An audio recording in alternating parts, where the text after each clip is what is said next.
pour la partie 11, nous sommes le 19 septembre présentement. On va rentrer rapidement dans l'analyse de Daniel 9, 27. Il fera une solide alliance avec plusieurs pour une semaine, et durant la moitié de la semaine, il fera cesser les sacrifices et l'offrande. Donc ici, d'entrée de jeu, ça nous dit que que c'est au début des tribulations, vraiment au début, qu'il va confirmer une alliance. On va dire ici, il fera une solide alliance. On va voir réellement la signification de cela. Et ça nous dit avec plusieurs pour une semaine. Alors moi, l'interrogation que j'avais eue, c'est que ce n'était pas un accord de paix à proprement dit, puisque personne ne va faire un accord de paix avec une date de péremption. Ceci étant dit, on est au début des tribulations, puisqu'il nous est dit qu'à la milieu de la semaine, c'est-à-dire 3 ans et demi, il fera cesser les sacrifices et l'offrande. Alors, c'est intéressant. On va regarder dans la Strong, qu'est-ce que ça donne. Alors, Daniel 9, 27, « And he shall confirm ». On va regarder qu'est-ce que ça nous donne ici. Eh bien, pardon.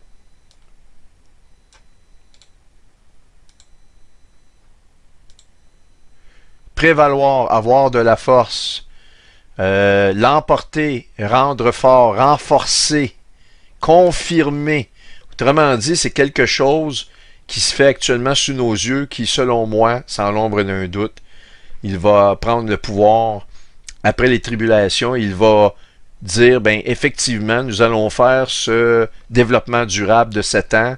Il va réaffirmer cette chose-là qui a déjà été au préalablement signée. Alors, à la lumière de ce qui se passe aux Nations Unies présentement, au même moment où on voit ce signe astronomique-là se déferler devant nos yeux, eh bien, c'est la préparation, selon moi, de cette alliance-là. Je ne vois pas autre chose que ça. Maintenant, nous sommes maintenant le 19. On voit ici la configuration. Nations Unies viennent de naître. On a vu de où il était parti, de la main qui fait la récolte de la colère de Dieu, du vin de la colère de Dieu. Eh bien, cet objet-là ici, on nous parle de... Elle est dans le fond conforme à ce que Daniel 9, 27 nous dit, qui va confirmer une alliance. Eh bien, ce qui est le plus fou là-dedans, il y a un objet immédiatement à côté de Nations Unies qui s'appelle Harmonia. Alors, si je regarde Harmonia, pardon, on le voit ici, eh bien, immédiatement à côté, vraiment, les deux objets sont à même endroit. Et maintenant, on va regarder la définition de Harmonia. Vous allez tomber en bas d'une falaise. Eh bien, il s'agit d'une entente entre un groupe de personnes. Vous voyez ici, agreement veut dire une alliance ou une entente ou l'harmonie entre des personnes. C'est incroyable. On a cet objet-là à côté de Nations Unies. Et ici, je vois que ça a été mis à jour il y a 6 jours. 6000 ans, les Nations Unies, j'invente rien, vous le voyez ici. Stupéfiant. Maintenant, on va regarder un détail stupéfiant sur la comète Nishimura. Ça, c'est quelque chose d'extrêmement fort, ce que je vais vous montrer là. Alors, on va la centraliser. Nous sommes le 19 et on va aller voir à quelle date elle va sortir de la division de la Vierge pour se retrouver dans le bras exactement de la Vierge. Et le bras, ce bras-là signifie l'enlèvement du bon grain. Et nous sommes le 21 et nous sommes le 22. Alors, c'est pas compliqué. Si on augmente les heures ici, eh bien, la transition se fait le 22 exactement. Voyez-vous ici, nous sommes toujours le 22 et elle traverse. Incroyable parce que je vous ai parlé du 22, Supertramp, la grande prostituée. Tout est relié. Je veux dire, j'essaie de trouver quelque chose qui n'est pas en harmonie, justement, en harmonie. Eh bien, malheureusement, ou heureusement, pour certains, eh bien, tout est conforme. Maintenant, je ne peux pas faire autrement que vous expliquer la signification biblique et prophétique du chiffre 22, qui est le chiffre de la lumière. Mais avant de procéder, on va retourner à Child. L'objet ici qu'on voit avec la nomenclature 4580, qui, je vous rappelle, signifie d'une part second, comme la seconde naissance, et d'autre part le gâteau que les Juifs faisaient et cuisaient pour la déesse du ciel. Incroyable. Mais il y a bien plus que cela. Si on se pose la question, qui a découvert cet objet-là? Eh bien, nous avons la réponse en questionnant Google. C'est la personne de Eleanor Francis Hélène. Maintenant, regardez le mystère incroyable. C'est stupéfiant. Elle avait le surnom de briller. Glow ici, to glow in the night, ça veut dire briller comme une torche, si vous voulez. Mais il y a plus que cela. Si on regarde dans la signification du mot Eleanor, qu'est-ce que ça veut dire? Eh bien, ça signifie lumière et radiance. Nous sommes la radiance et la lumière de Christ sur terre, comme la lune, et Christ est la lumière du monde. Mais regardez bien, ça c'est son prénom. Regardons son nom de famille maintenant. Hélène, qui veut dire la lumière du soleil. Je suis totalement stupéfait. Chez les Grecs, Hélène signifie une torche, un flambeau. Torche comme la torche de la statue de la liberté. Et cette femme-là qui est maintenant aujourd'hui décédée, elle est décédée en 2009, a découvert plusieurs autres objets, dont des objets Apollo comme Apollon, et aussi celui-ci a vraiment attiré mon attention, le 2100 Ra, comme le dieu Ra, l'œil de Ra qui est l'œil gauche d'Osiris, Shalom. Comme les Juifs étant reliés à l'ancienne Égypte, ils ont été sur les 40 ans, les mêmes 40 ans que le groupe ABBA et Supertramp, les mêmes choses. Puis Supertramp, 22 ans avant la tombée des tours en 2001, 22 ans aujourd'hui, et les Juifs ont été mis sous le contrôle de Pharaon. Et aussi, ça nous dit Shalom, comme s'ils reçoivent Ra au lieu de recevoir Jésus. Incroyable. Maintenant, vous allez me dire, il a fait Eleanor, il a fait Hélène, il y a Francis. Avant de vous donner la signification du mot Francis, eh bien, sachez qu'il y a un objet, Francis comme le pape, qui est effectivement dans la colère du vin. Et là, je n'ai pas le temps de vous l'expliquer, mais il y a une relation très intime de prostitution entre la Grande Babylone, les États-Unis, New York, Manhattan et Saint-Pierre-de-Rome. Quand on nous dit qu'elle est habillée en écarlate, etc., je vous ai montré, tous les cardinaux sont habillés dans ces couleurs-là, parés d'or, avec une coupe d'abomination d'or. C'est l'Église catholique, absolument nommée. Et actuellement, c'est le pape François ou Francis qui est à la tête de cette organisation-là. Et il est pointé dans la colère de la récolte du vin. Écoutez, on ne peut pas aller plus loin que ça. On ne peut pas.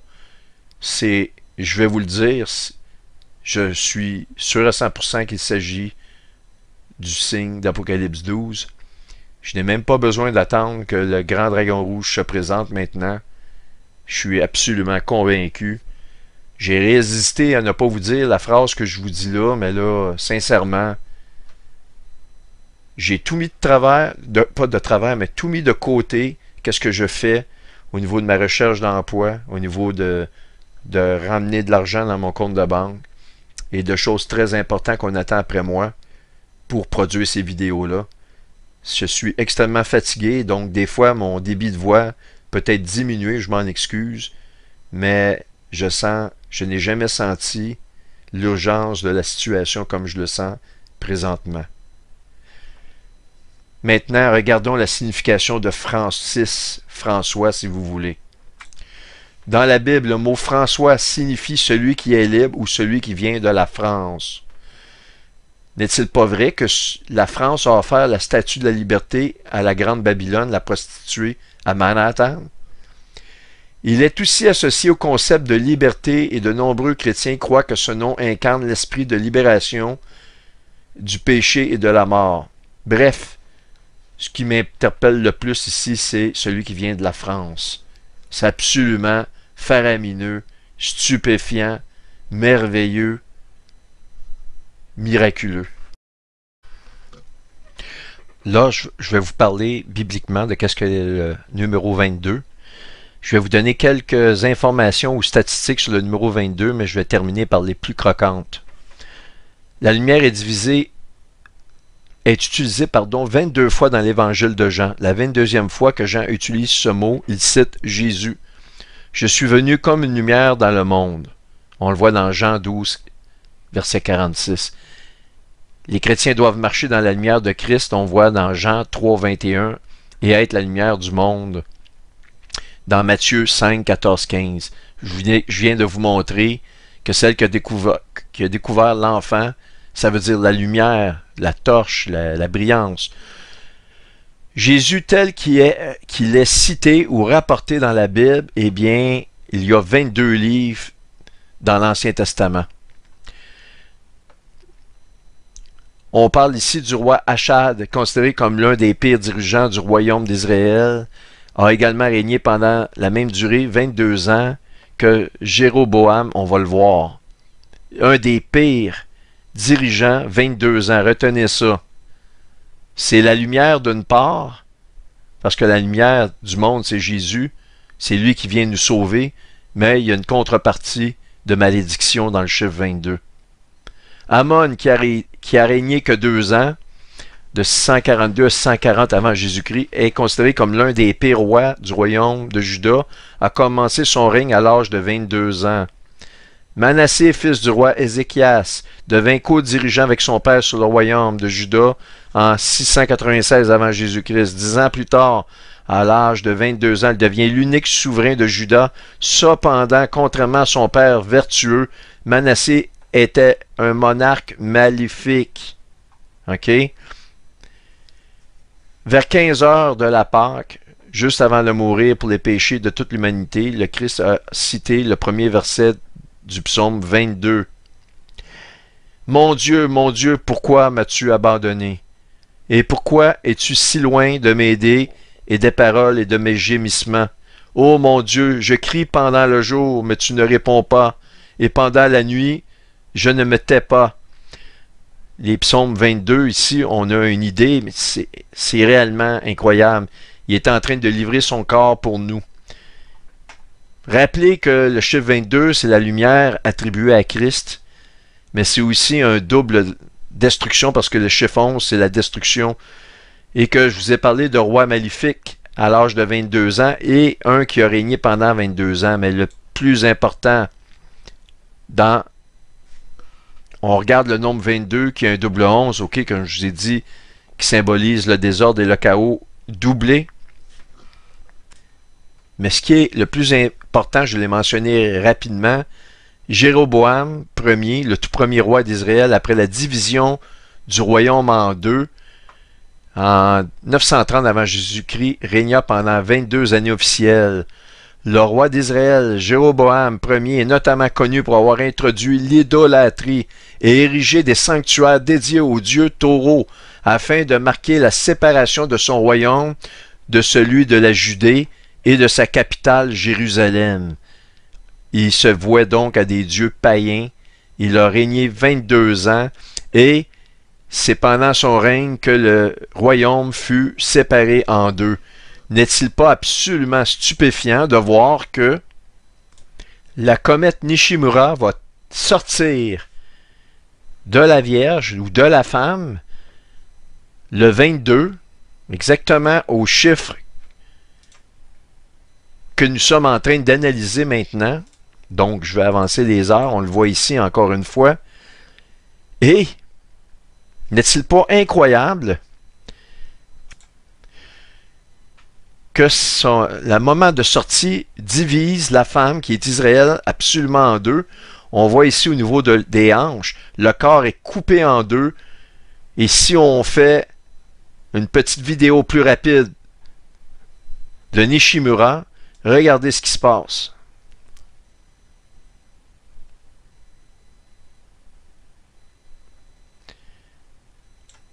Donc, on va y aller en journée, parce que ça va aller plus vite. Elle vient trancher la femme en deux. Absolument au 22. Et le roi Jéroboam a été un des pires rois d'Israël qui a régné pendant 22 ans, sous laquelle le royaume a été divisé. Et non seulement ça, mais je suis convaincu qu'actuellement, pour que l'Arabie Saoudite embarque dans une entente, il faut absolument que Jérusalem soit divisée. Et la parole est claire, tu touches à la prunelle, qui est Jérusalem, c'est la prunelle des yeux de l'Éternel, et la prunelle, c'est l'iris, l'œil qui voit tout. Il y a une connotation d'une part et d'une connotation d'une autre part, d'une façon, un c'est une malédiction et l'autre c'est une bénédiction. Absolument stupéfiant, pardon. Et cela, on le voit dans Zacharie, le verset 2, le chapitre 2, pardon, les versets 7 et 8. Sauve-toi, Sion, toi qui habites chez la fille de Babylone. Ben oui, parce que Babylone participe directement à cette débauche que nous sommes en train d'assister aux Nations Unies, à Manhattan présentement. Car ainsi parle l'Éternel des armées. Après cela viendra la gloire. Il m'a envoyé vers les nations qui vous ont dépouillés. Car celui qui vous touche, touche la prunelle de mon œil, iris. Et ce qui est extrêmement étonnant, nous savons que dans le mot enlèvement, si on regarde dans la Strong, le mot c'est harpazo, 726 la référence, ça nous dit saisir, enlever de force, ravir, réclamer ardemment pour soi, arracher. C'est ce que le Seigneur va faire pour nous parce qu'il nous aime, il ne veut plus nous laisser ici. Mais non seulement ça, mais si vous prenez le nombre 726 et que vous le divisez par le chiffre 22 que je suis en train de vous montrer qui a toute son importance, eh bien vous arrivez au chiffre 33. Et 33, c'est la terminaison, c'est la dernière année du ministère de Christ. C'est l'accomplissement de son ministère sur terre. Extraordinaire. Il n'y a aucun hasard possible là-dedans. Maintenant, à titre de rappel, l'œil droit représente l'œil d'Osiris et l'œil gauche représente l'œil d'Udja. Un qui représente le soleil, c'est-à-dire l'œil d'Osiris, et l'autre la lune, qui est l'œil d'Udja. La Bible identifie l'œil droit d'Osiris avec l'Antéchrist, qu'elle nomme aussi le pasteur du néant. Malheur au pasteur du néant qui abandonne ses brebis, que l'épée fonde sur son bras, le bras qui tient la verge, et sur son œil droit, que son bras se dessèche et que son œil droit s'éteigne. Zacharie 11, versets 10 à 17. Ceci étant dit, nous devons nous transporter et je vais vous faire une présentation qui ne sera pas tellement longue, mais complète de la vision, de la sagesse de Salomon, de l'œil, de la providence qu'on voit ici. Vous allez voir qu'il est encrypté dans le livre d'Ecclésiaste, chapitre 1, la vision de cet œil-là ici. Et c'est là toute la sagesse et toutes les réponses. Nous allons mettre les Illuminati et les sociétés secrètes en lumière de ce qu'eux appellent le plus grand secret, sans que nous soyons initiés à des rituels du 30e niveau en montant, à se prosterner devant des dieux qui ne sont totalement morts, qui n'existent pas, et non seulement ça, mais à faire des abominations telles que des sodomies et toutes sortes de cochonneries des pires instances. Alors, je vais vous mettre en lumière ces choses-là. Vous allez comprendre pourquoi. J'ai passé très rapidement dans un chapitre précédent, mais là, on va le faire. Vous allez comprendre toute l'importance de cela, parce que maintenant, très récemment, et ça encore, je vous répète, j'étais peut-être en avant de mon temps, mais C'est des choses que j'ai déjà en main depuis 2013. Par contre, c'est très récemment, on va voir des exemples que la science moderne confirme ce qui est là. Et puis vous allez voir tout l'enjeu, d'où l'importance de ne pas accepter la marque de la bête. Sinon, vous êtes perdu à jamais. Vous ne pourrez plus revenir en arrière et c'est la condamnation dans l'enfer qui vous attend. Alors, je me lance. Que dit la parole de Dieu au sujet des technologies et des pratiques génétiques que nous croyons nouvelles grâce à notre évolution, notre sagesse, et qui pourraient être en relation directe avec l'avènement prophétique de la renaissance d'Osiris? L'extraordinaire description de l'œil d'Osiris décodé dans le livre d'Ecclésiaste du roi Salomon. L'œil d'Osiris ou Ra, pardon. Alors on voit ici que elle est divisée en 6 parties, curieusement, comme le chiffre 6, qui nous amène à la Renaissance. Mais vous allez voir qu'il manque une 7e pièce au puzzle pour avoir la Renaissance globale et qu'il y ait à ce moment-là soit l'enlèvement d'une part ou l'entrée des tribulations. Tout est encrypté dans l'œil. Suivez-moi. On a la partie du sentir, qui fait partie d'un des 6 sens. On a le visuel, qui est l'œil, pour voir. Nous avons la pensée, qui est la sagesse. Nous avons des oreilles pour entendre. Nous avons maintenant le goûter pour la nourriture et le toucher. Alors, 1, 2, 3, 4, 5, 6. 6 parties qui sont divisées dans l'œil ici, dans lesquelles on voit une demi, un quart, un 16e pour 3, un 8e, un 32e, un 64e pour 6. Alors, ce qui est intéressant de noter là-dedans, c'est que premièrement, si on fait l'addition, si on met tous les chiffres ici sur une base de 64 et qu'on les additionne ensemble, eh bien, cela donne 63 sur 64. Cet œil-là, ici, n'est pas complet. Incroyable. Aussi, il est à noter que cette notion est employée pour indiquer les fractions du boisseau ou les écarts mesurant la capacité des céréales, et on parle actuellement de la récolte. Mais avant la récolte, il nous manque une pièce du puzzle. Nous allons voir si la parole de Dieu est très très claire et dans sa sagesse et sa toute-puissance. Dieu nous a donné à travers ses prophètes les indications et du moment où le monde va être jugé, du moment où son peuple va être jugé pendant 7 années de tribulation et du moment où nous, on rentre chez nous. Alors, en un clin d'œil, OK? Pour ce faire, il faut aller dans le premier livre d'Ecclésiaste. Parole de l'Ecclésiaste, fils de David, roi de Jérusalem, qui est Salomon. Quel avantage revient-il à l'homme? Là, je vous fais ça par partie de verset, OK? Une étude partie par partie. On n'a pas le choix. Quel avantage revient-il à l'homme de toute la peine qu'il se donne sous le soleil, qui correspond ici à Isis, que l'on croyait chose du passé, elle revient. On la voit maintenant dans le ciel. Je vous rappelle que j'ai écrit ces choses-là en 2013, 2015. Donc, on voit ici une image textuelle de ce que la Bible nous dit, que à se donner à ces dieux-là, eh bien, nous allons avoir énormément de peine, beaucoup de souffrance, et que ça sera en vain en plus de ça. C'est la mort qui nous attend, c'est une mort éternelle. Une génération s'en va et un autre vient, et la terre subsiste toujours. Le soleil se lève, le soleil se couche, il soupire après le lieu d'où il se lève de nouveau.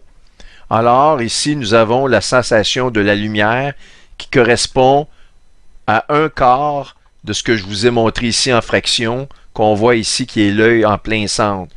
OK? Vous allez me suivre, je vais vous montrer des fractions. La vue ou la lumière, la sensation de la lumière, eh bien, ça, c'est dans l'Ecclésiaste. Le soleil se lève, le soleil se couche, il soupire d'après les lieux d'où il se lève de nouveau. Un quart, la sensation de la lumière. Maintenant, le vent se dirige vers le midi, tourne vers le nord, puis il tourne encore et reprend le même circuit.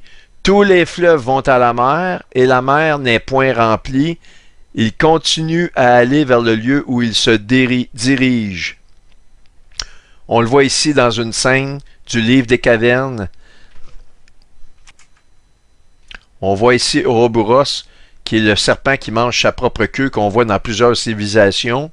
Et l'Ouroboros, c'est le dieu du fleuve céleste de l'Éridan, qui représente le Nil dans les cieux. Si vous regardez Eridanos, dans le Stellarium, vous allez voir le fleuve céleste. Et ce fleuve céleste-là correspond au Nil de l'Égypte.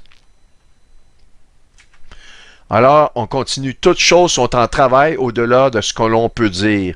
Au-delà de ce que l'on peut dire, alors, c'est le toucher. Toutes choses en travail. Ça, correspond à 1/64e. Et le ressentir au-delà de ce que l'on peut dire, ça correspond à 1/2. L'œil ne se rassasie pas de voir et l'oreille ne se lasse pas d'entendre. Évidemment, un quart pour l'œil et 1/32e pour le goût, comme le goût du blé. Et l'oreille, 1/16e pour ce qui est de entendre. Alors, je répète, l'œil, qui est la vue, ne se rassasie pas, le goûter, de voir, qui est encore l'œil, et l'oreille ne se lasse pas d'entendre. On a les trois notions à l'intérieur de ce même verset-là, ici, qu'on retrouve dans Ecclésiaste au chapitre 1. Ce qui a été, c'est ce qui sera. Ce qui s'est fait, c'est ce qui se fera. Il n'y a rien de nouveau sous le soleil. S'il y a une chose qu'on dise, voici ceci, ou vois ceci, c'est nouveau, cette chose existait déjà dans les siècles qui nous ont précédés. Il n'y a rien de nouveau sous le soleil, encore une fois, on voit Isis, mais je vais vous montrer que cette notion de l'œil de la providence ici qui est incomplet, on va voir le mystère du fait qu'il est incomplet, eh bien, cache une profonde signification, une si profonde signification qu'elle ne peut qu'être un miracle et inspiré d'un être qui se dit être Dieu et qui est véritablement Dieu. Et ce Dieu n'est nul autre que le Dieu de la parole de Dieu qu'on retrouve dans la Bible. Alors, je continue. On ne se souvient pas de ce qui est ancien et ce qui arrivera dans la suite ne laissera pas de souvenir chez ceux qui vivront plus tard. On est comme ça, l'être humain.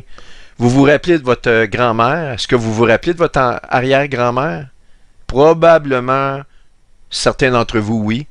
Et votre arrière-arrière-grand-mère, et si je parle de votre arrière-arrière-arrière-grand-mère ou grand-père, eh bien, il va falloir que vous fouillez. Tout est perdu. Alors, nous sommes vanité. Si nous n'avons pas le Seigneur, on meurt.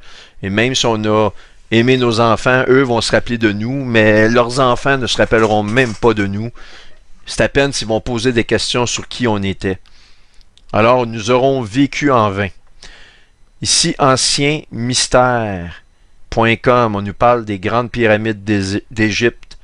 Moi, l'Ecclésiaste, ou qui est le fils du roi David, j'ai été roi d'Israël à Jérusalem, qui est le roi Salomon.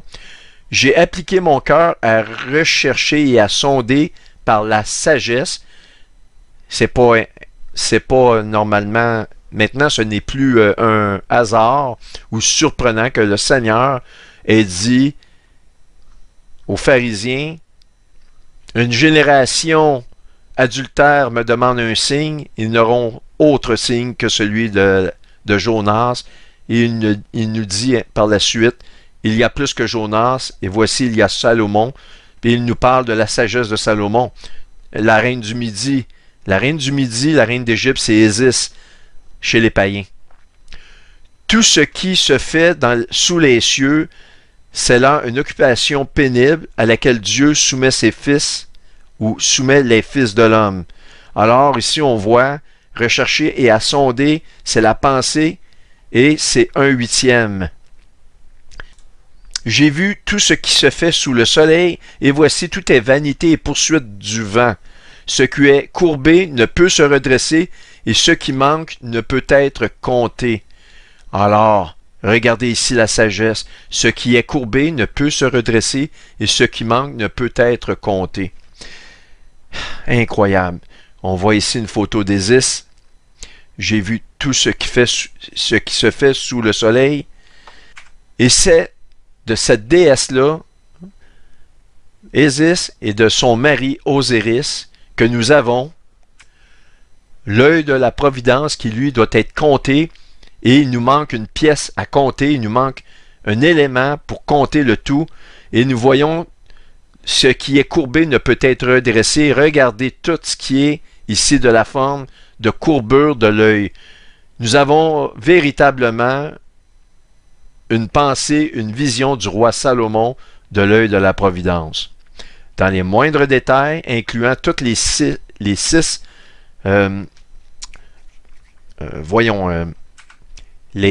sens du corps humain. Incroyable. Et donc, tout est vanité. Ce qui est courbé ne peut se redresser, ce qui manque ne peut être compté. Et c'est comme du vent. On nous dit, et voici, tout est vanité et poursuite de vent. Et voici, tout est vanité et poursuite de vent. Donc l'air, vous étiez morts par vos offenses et par vos péchés dans lesquels vous marchiez autrefois selon le train de ce monde, selon le prince des puissances de l'air. Et de l'esprit qui agit maintenant dans les fils de la rébellion. On voit ça dans Éphésiens 2, 1 et 2. Ce qui est courbé ne peut se redresser. Voyez toutes les courbures, ce qui manque ne peut être compté. À l'addition de toutes ces fractions-là, à une base de 64, on arrive à 63 sur 64. Et l'œil d'Osiris, vous allez voir dans la mythologie égyptienne, eh bien, c'est une fraction manquante qui doit être retrouvée par Toutankhamon ou Osiris. Alors voici, vous avez ça en main, vous avez ça dans la tête et je vais vous montrer quelque chose de totalement incroyable maintenant. Maintenant, comme l'œil d'Osiris vaut 63, 64e est au soleil et que l'œil de Ouija, lui, est à la lune, eh bien, c'est en combinant les deux, à un moment précis, que Osiris retrouve la totalité de sa vue et donc c'est sa résurrection. Et c'est exactement à ce à quoi on assiste ici. Et je vous ai donné les informations que la lune correspond aussi à l'Église, etc. Tout coïncide. Maintenant, il y a bien plus. Alors donc, considérons ceci. Les deux éléments, Apocalypse 17, sur son front était écrit un nom, un mystère, et Apocalypse 18, parce qu'elle a dit en son cœur, je suis assise en reine, je ne suis point veuve, et je ne verrai point le deuil. Eh bien, je vais vous répondre, tout est décrypté sans l'ombre d'un doute à partir de maintenant. Pour ce qui est du mystère écrit sur son front, on a vu les mystères de Déméter, et Déméter est relié directement à Isis, mais regardez les mystères d'Isis. Les mystères d'Isis vont dans le sarcophage d'Osiris, et Isis va être celle qui va amener son mari à la vie. Donc, c'est elle qu'on nous fait référence ici, car elle dit en son cœur, je suis assise en reine, je ne suis point veuve et je ne verrai point le deuil. Parce que, avec le livre des morts, avec la résurrection d'Osiris, le livre d'émeraude, émeraude comme le flash d'émeraude, une copie, falsification de ce que Dieu a prévu pour nous toujours, eh bien, elle va redonner la vie à son mari. Et nous avons vu que les deux yeux, que l'œil d'Osiris vaut 63 sur 64, qui est l'œil de Ra, et l'œil de Ouija ou l'œil d'Horus, qui représente la lune ici, qui correspond à la lune pour nous dans l'Église, eh bien, vaut 1 sur 64. Et c'est au retour des deux, eh bien, que le 64 sur 64 et l'unité est complétée. Mais qui est Horus? Et c'est là que ça devient intéressant. Avant de vous répondre, il y a un livre qui s'appelle Les mystères de Isis, The Mysteries of Isis. Eh bien, on nous dit que depuis 6000 ans, et ça c'est un livre récent, depuis 6000 ans, Isis est vénérée sous de nombreuses formes partout dans le monde. Elle est connue comme la reine du ciel, tout a été dit. Le soleil et la lune. Et ce qui est incroyable là-dedans, on nous parle de 6000 ans, sont exactement comme l'histoire d'Isis à Osiris, qui date depuis 6000 ans. Eh bien, l'histoire qu'on nous donne du Seigneur, ces 6 jours, eh bien, est accomplie. 6 jours ou 6000 ans avant son millénium. Et on nous parle de la mort et résurrection d'Osiris. Ça, on voit ça dans le livre des morts. Et qui est celle qui ramène Osiris à la vie? Eh bien, c'est Isis par sa magie. Et c'est une scène qu'on voit sur les hiéroglyphes égyptiens qu'on appelle l'ascension de l'homme à la lumière, dont on voit ici une image. Et vous remarquerez une autre image ici stupéfiante dans laquelle on voit Horus, qui est l'enfant de Isis et Osiris, l'Horus qui est la partie manquante de l'œil, sous une balance. Et Déméter est la déesse qui tient la balance, qui est l'équivalent de Isis. On ne peut pas aller plus loin que ça. Et je vais vous dire encore ceci par contre. Et très rapidement, que Obama a reçu des noms de code et toute sa famille, incluant Michelle Obama et leurs 2 filles. Et on le voit ici, les noms secrets des services secrets d'Obama. Le président Barack Obama s'appelle Renegade, Michelle Obama s'appelle Renaissance, Malia Obama Radiance et Sacha Obama Rosebud. Maintenant, ça a toutes des connotations, tout cela vient de la magie pour ramener Osiris à la vie. C'est incroyable, mais qu'est-ce qui est un peu incroyable, c'est que actuellement, ce qui signe ou ce qui tente à se signer aux Nations Unies vient de la politique d'Obama de diviser Jérusalem. Et c'est Obama qui tire les ficelles vraiment en arrière de tout ça, là. Alors, si on regarde dans la Strong, Renegade, l'impie que le Seigneur Jésus détruira par le souffle de sa bouche et qu'il anéantira par l'éclat de son avènement. Alors, le renégade, dans la concordance, signifie le sans-loi. Michelle Obama, maintenant, qui représente Isis, Déméter, la Renaissance, la Radiance, on le voit ici avec Malia Obama. Bref, ils ont le bouton de rose. On voit les boutons de rose ici dans la scène de la résurrection de Isis, de Osiris par Isis qu'on voit ici, et l'image de la radiance qui vient des anciens hiéroglyphes égyptiens. Donc voici encore l'image ici que vous voyez, les boutons de rose, la radiance, etc., etc. Ici, on voit Isis qui fait la messe et Osiris, il va naître de l'union de Osiris et d'Isis, sa femme. Ici, nous allons voir en détail, c'est là que c'est stupéfiant, la naissance et enfance d'Horus, qui est un enfant issu de la mort, pas de la mort, mais de l'union entre Osiris et Isis.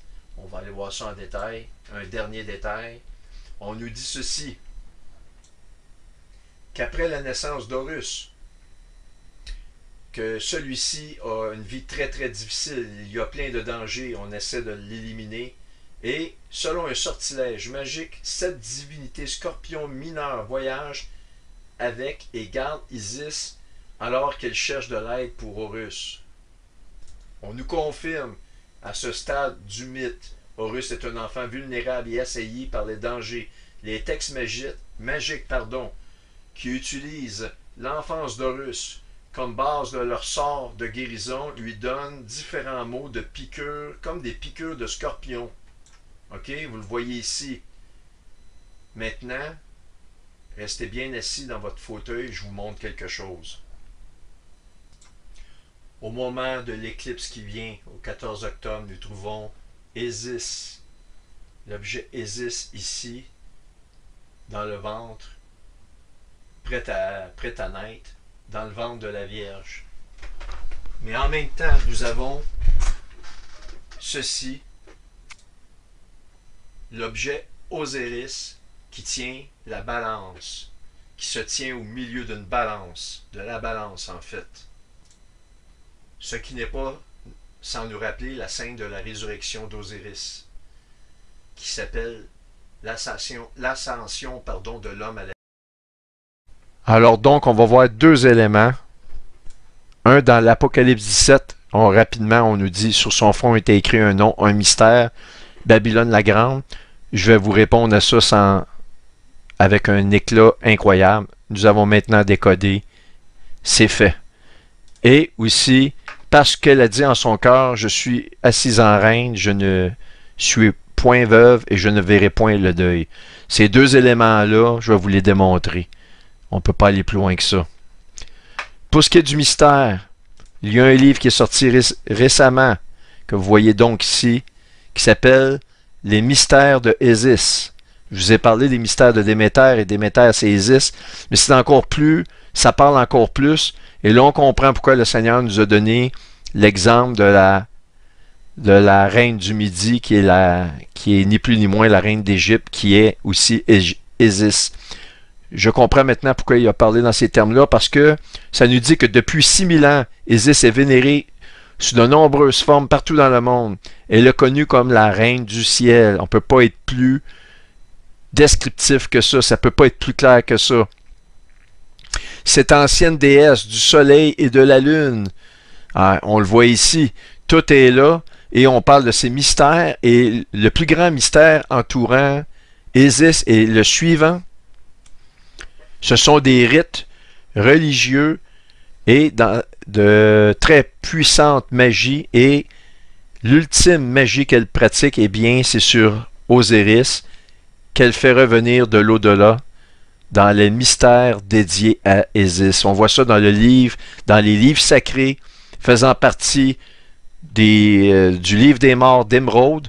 Et pourquoi Émeraude? Parce que ça nous dit qu'il va y avoir un flash d'émeraude à l'enlèvement, c'est une copie. Eh bien, dans le livre des mystères dédiés à Isis, on nous parle de la résurrection d'Isis. Et on voit ça dans une scène sur les hiéroglyphes qu'on appelle l'ascension de l'homme à la lumière, dont voici des images. Le livre des morts de l'Égypte ancienne et la résurrection d'Osiris, Toutankhamon. Ici, on voit Isis sous un halo de radiance et avec des boutons de rose ici. On voit Horus, le fils. Elle est la femme d'Osiris. Et Osiris est décédé et elle le ramène à la vie par sa magie. On le voit ici, encore une fois, on voit Isis et Horus ici, sous une balance. Incroyable, la balance. Je vous ai dit que Déméter était celle qui tenait la balance dans sa main. Eh bien, elle est équivalente d'Isis. Et on retrouve la même balance. Mais attendez, je vais vous monter de quoi sur la balance qui va vraiment vous rendre totalement dans un autre univers. Vous allez être totalement consterné, subjugué. Vous allez tomber en bas d'une falaise avec ce que je vais vous montrer très bientôt. Et une petite parenthèse rapidement, c'est incroyable parce que Barack Obama, c'est lui qui tient les ficelles actuellement du gouvernement américain. La politique de diviser Jérusalem, c'est lui qui l'a fait. Netanyahou a dit jamais je vais signer ça. C'est lui qui tire les ficelles. Et les noms de code qui ont été donnés par les services secrets à Obama et sa famille vont selon la scène de la résurrection d'Osiris par Isis. Regardez ceci. Barack Obama se fait appeler le renégat, de Renegade.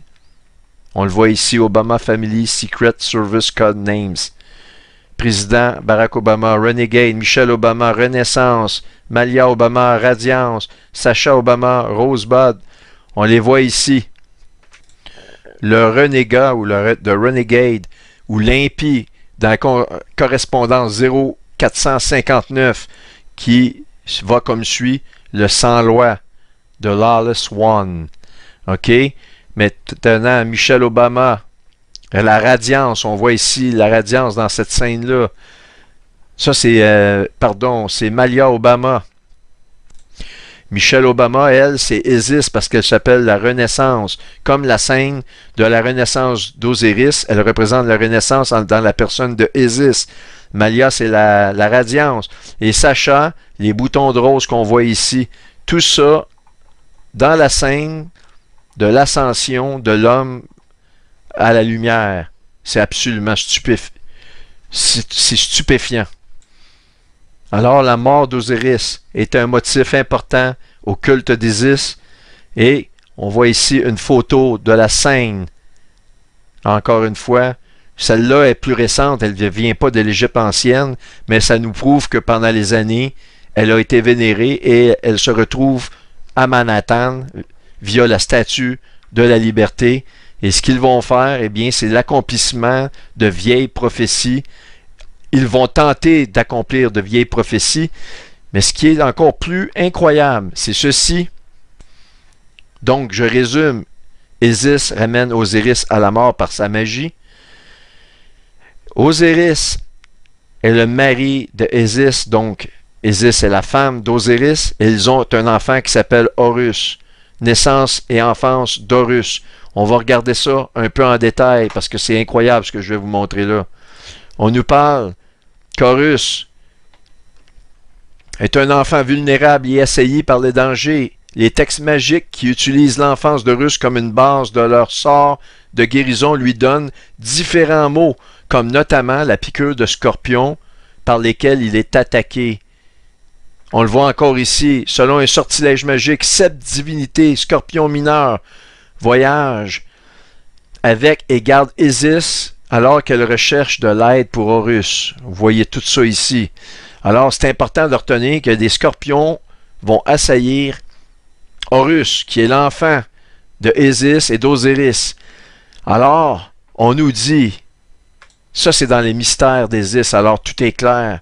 On nous parle d'Isis, et là, c'est pas étonnant que le Seigneur a utilisé la reine du Midi, la reine de l'Égypte, qui est la reine du ciel, Isis, comme référence lorsque les pharisiens lui demandent mais étant donné que tu dis que tu es le Fils de Dieu, fais-nous un miracle. Il dit, il ne vous sera donné aucun autre miracle que celui du signe de Jonas. Alors, Babylone la Grande, tout est clair. Statue de la liberté, c'est Isis qui tient la torche. Et aussi, on nous dit, parce que tu dis en ton cœur, je suis assise en reine, je ne suis point veuve, et je ne verrai point de deuil. Et on nous confirme que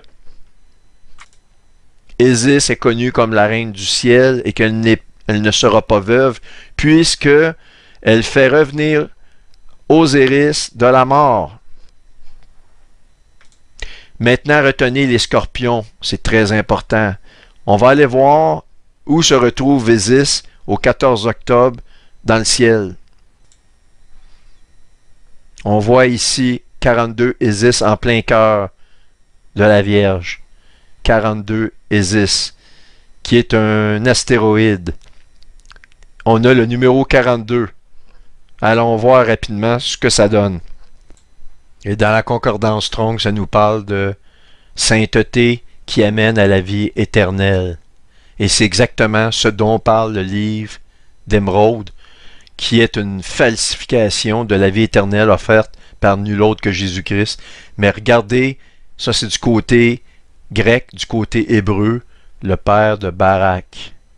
Ça là-dessus, je ne peux pas vous l'expliquer, c'est inexplicable, mais ça va dans le sens de toute cette présentation-là.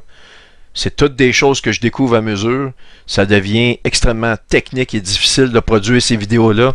Pardonnez-moi si des fois je cafouille, parce que j'ai tellement de choses dans ma tête, c'est très difficile de me contenir. Mais c'est réellement ce que ça dit, le père de Barak. Et on n'a qu'à penser que toute la famille de Barack Obama, lui dont la politique est la division de Jérusalem, les noms de code se sont tous donnés selon la renaissance de l'homme ou l'ascension de l'homme à la lumière du livre des morts de Isis, Osiris et Horus. Et ce qui va encore plus loin que ça, Horus, c'est l'œil de Ouja. Horus, c'est réellement la partie manquante ou l'œil qui va à la lune, ok? Tandis que Osiris, qui a une valeur de 63 sur 64, est l'œil du dieu soleil. Et il faut que les deux se combinent, car la valeur du dieu de l'œil, d'Horus, qui est l'œil de la lune, vaut 1 sur 64. C'est lorsque les deux sont combinés, comme on le voit dans l'éclipse ici, combinaison des deux, mais dans la reine du ciel, c'est-à-dire qu'il faut que ça se fasse dans la Vierge. Et en plus, comme un anneau de mariage, eh bien, c'est à ce moment-là que l'œil, la partie manquante qui complète l'œil d'Osiris se fait. Je vous le dis, c'est un signe tellement puissant, ça accomplit 6000 ans d'une part pour le Seigneur, sa promesse, et 6000 ans d'un rituel connu d'Isis. Évidemment, l'origine d'Isis, eh bien, c'est au niveau des Sumériens. Mais je n'ai pas le temps de vous en parler. Le Seigneur nous a parlé de l'Égypte parce que c'était très important et l'Égypte a connu le peuple hébreu de façon très intime pendant des années de captivité. Et c'est pour cela, et tout est maintenant clair, le non-mystère écrit sur Babylone, c'est Manhattan, c'est la reine Isis. Et pourquoi qu'elle est veuve? Elle dit, je ne serai jamais veuve, je ne vivrai jamais le deuil. C'est à cause de l'espérance de la résurrection. Et l'enfant qui va naître, eh bien, c'est nul autre que l'Antéchrist qui va naître de tout cela. Et nous, on décolle. C'est fini, on s'en va.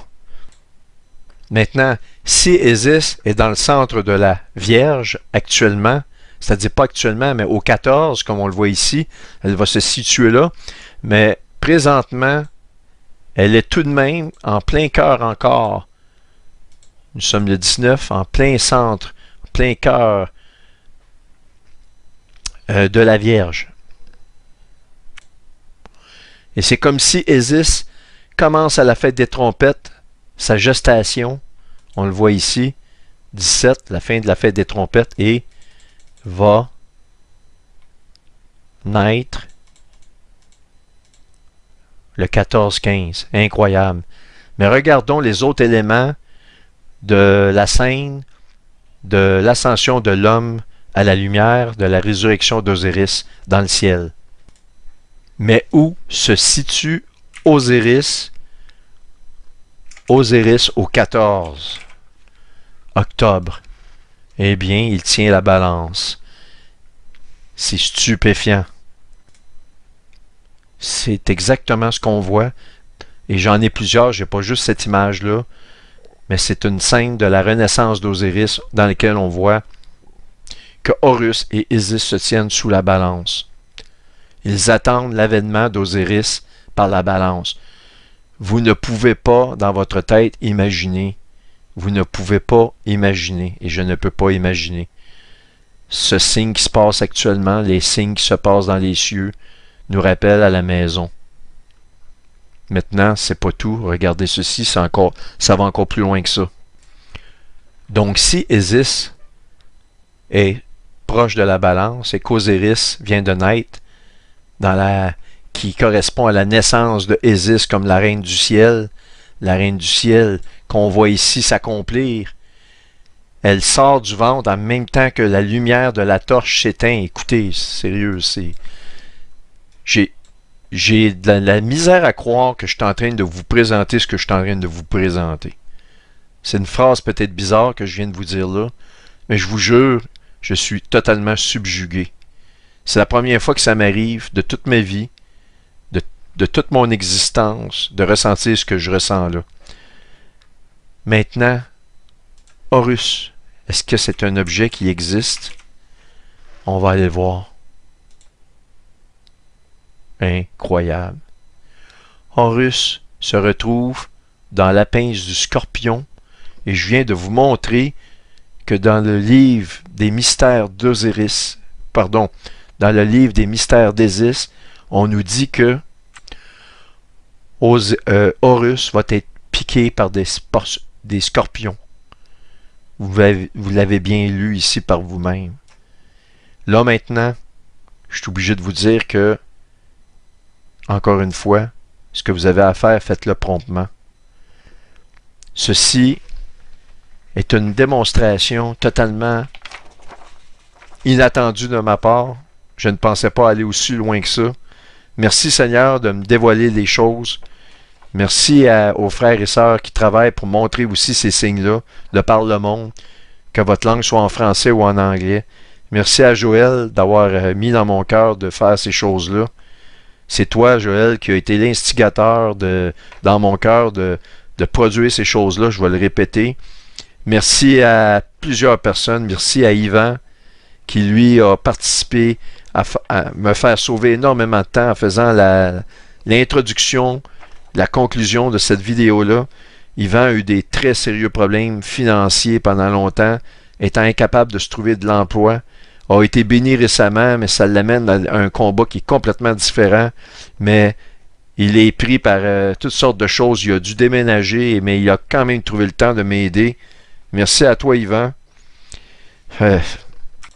Et là, vous êtes en train de vous dire, il est en train de clore ce chapitre-là. Eh bien, non. J'ai une dernière chose à vous montrer. Et je pense qu'elle constitue à elle-même autant de force, sinon plus, que tout ce que je vous ai montré jusqu'à présent. C'est ça qui est incroyable. Je ne pensais pas vous dire ce que je vous dis là, mais regardez ce que je vais vous montrer. Vous savez qu'il est dit dans la parole de Dieu que l'homme parle aux hommes dans le cœur. Eh bien, c'est un article du Science News ici, qui est très récent, qu'on voit, qui date du 2 juin 2020, dans lequel il nous dit qu'il y a une partie du cerveau qui se retrouve dans le cœur. Il l'appelle le petit cerveau à l'intérieur du cœur. Je vais vous passer ça rapidement, parce que ce que je vais vous montrer qui est stupéfiant va dans le même sens, mais nous révèle un secret qui vient de clore la discussion. Tout est là. On comprend pourquoi la Bible nous dit qu'on va être enlevé comme un clin d'œil, en un clin d'œil, à la lumière de tout ce que je vous ai montré. Ça complète mon ministère. Il y a des choses que je connais au niveau de l'arrivée de Nibiru. J'ai de l'information, des photos, etc. Ça va être dans ma partie que je vais appeler empirique. Mais regardez ceci, c'est réellement important. Ce n'est que très récemment, dont ici on voit un article, du National Library of Medicine, qu'on voit qui date de 2019, au mois de mai, dans lequel il nous dit, il nous confirme que l'œil d'Horus et son rapport avec la médecine et l'art provenant de la mythologie de l'ancienne Égypte. Eh bien, ce qu'ils nous disent là-dedans, c'est ceci, que l'œil d'Horus était utilisé comme un signe de prospérité et de protection dérivé du mythe d'Isis et d'Osiris. Ce symbole présente un lien étonnant entre la structure neuroanatomique et ses fonctions. Autrement dit, ce que je suis en train de vous dire là, c'est ceci. Je vais vous le montrer en image, vous allez tout comprendre.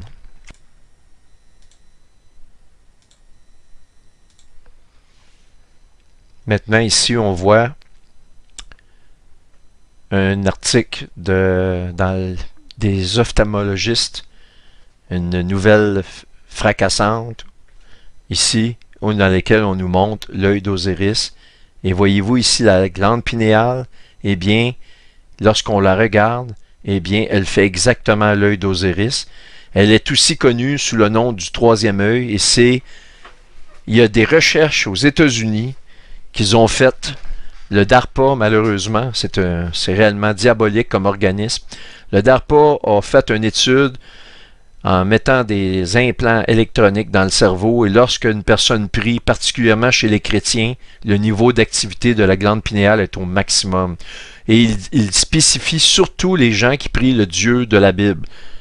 Évidemment, ceux qui sont religieux vont activer cette glande-là, mais jamais autant que la personne qui parle du Seigneur et qui est connectée avec le Seigneur. C'est incroyable. Et on voit que ça fait l'œil d'Horus, comme vous le voyez ici sur les images. Et ça, il l'appelle la glande pinéale en relation avec l'œil d'Horus. Alors, n'est-il pas incroyable qu'on nous dit ceci dans Apocalypse 14? Si quelqu'un adore la bête et son image et reçoit une marque sur son front et sur sa main, il boira lui aussi du vin de la fureur de Dieu, versé sans mélange dans la coupe de la colère, de sa colère. Il sera tourmenté dans le feu et le soufre devant les saints anges et devant l'agneau, devant le Seigneur, autrement dit. Alors, toute personne qui m'entend maintenant, qui n'a pas le Seigneur, vous restez dans les tribulations, vous acceptez la marque, que ce soit pour aller magasiner, que ce soit pour survivre, peu importe la raison, c'est terminé. Et c'est que ce que la DARPA a développé, c'est une substance qui vient altérer l'activité de la glande pinéale. Il vous sera alors physiquement impossible d'avoir une connexion, quelle que ce soit, au niveau spirituel, et par conséquent, vous serez totalement disconnecté de Dieu. Et c'est exactement ce qu'ils sont en train de faire par les enchantements, par les vaccins, à ce moment même.